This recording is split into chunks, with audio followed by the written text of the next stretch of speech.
Кече күнү гана табигый кырсык катталган Ош Алай унаа жолуна альтернатива болуучу Каракулжа Алай унаа жолунун курулушунда алгачкы асфальт төшөө жумуштары башталды.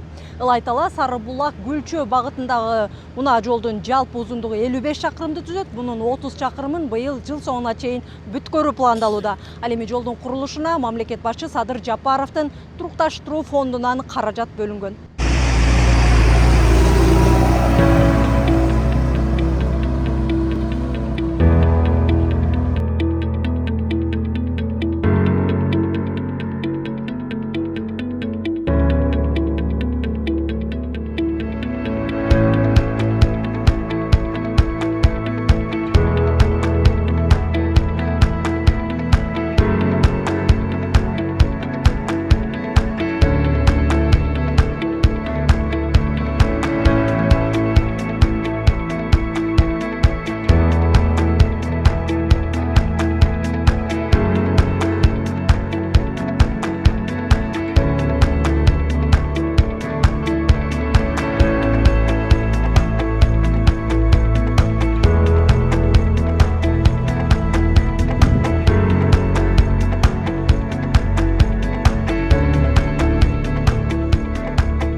Мынакей жолубуздагы асфальты башталып, жолдун туурасы 8 метр, 1,5 метрден обочинасы бар.